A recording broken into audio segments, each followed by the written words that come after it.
অন্য কলেজে honours প্র্যাকটিক্যালে centre করাকে যখন সাধুবাদ জানাচ্ছে শিক্ষামহল, তখন কলকাতা বিশ্ববিদ্যালয়েরই আরেকটি ভাবনা নিয়ে তুঙ্গে বিতর্ক। বিশ্ববিদ্যালয়ের পরিকল্পনা, অনার্সে জেনারেল পেপার ও জেনারেল কোর্সে সব পরীক্ষা অধীনস্থ কলেজগুলির হাতেই ছেড়ে দেওয়া হবে। বিশ্ববিদ্যালয়ের পাঠানো প্রশ্নপত্রে পরীক্ষা নেবে কলেজই, নিজের কলেজের অধ্যাপকরাই উত্তরপত্রের মূল্যায়ন করবেন। কলকাতা বিশ্ববিদ্যালয়ের এই পরিকল্পনায় সিঁদুরে মেঘ দেখছে শিক্ষামহলের একটা বড় অংশ।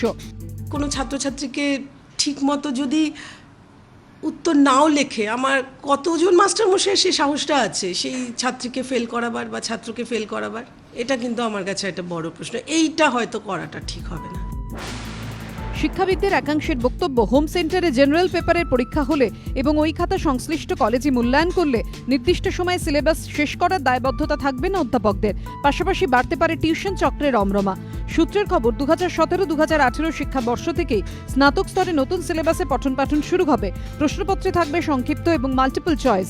সেক্ষেত্রে শিক্ষামহলের একাংশের আশঙ্কা, বিশ্ববিদ্যালয়ের এই ভাবনা বাস্তবায়িত হলে, অর্থাৎ হোম সেন্টারে পরীক্ষা হলে বাড়বে হল কালেকশন এবং নকলের প্রবণতা। মূল্যায়নের স্বচ্ছতা বজায় রাখতে অনার্স প্র্যাকটিক্যালে সেন্টার অন্য কলেজে করার সিদ্ধান্ত নিয়েছে বিশ্ববিদ্যালয়। এই প্রসঙ্গটি নিয়ে অনেকেই বলছেন, জেনারেল পেপারের পরীক্ষা নিজের কলেজে হলে তো কয়েক গুণ বেড়ে যাবে পক্ষপাতিত্বের সম্ভাবনা। যদিও শিক্ষামহলের অপর অংশ আবার এই ভাবনাকে বাস্তবসম্মত বলেই মনে করছেন। একাডেমিক কেরিয়ারে বলো, যে কোনো কেরিয়ারে মূলত অনার্সের নম্বরটি ম্যাটার করে।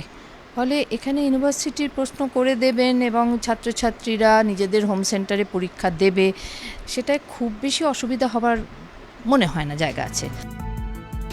বিতর্কের মুখে বিশ্ববিদ্যালয়ের সহ উপাচার্য শিক্ষা স্বাগত সেনের বক্তব্য, স্নাতকোত্তর তো নিজের বিভাগের শিক্ষকরাই মূল্যায়ন করেন। কলেজের অধ্যাপকরা খাতা দেখলেও নজরদারি চালাবে বিশ্ববিদ্যালয়। 10% খাতা স্যাম্পল পরীক্ষা করা হবে। কৃষ্ণেন্দু অধিকারীর রিপোর্ট, এবিপি আনন্দ, কলকাতা।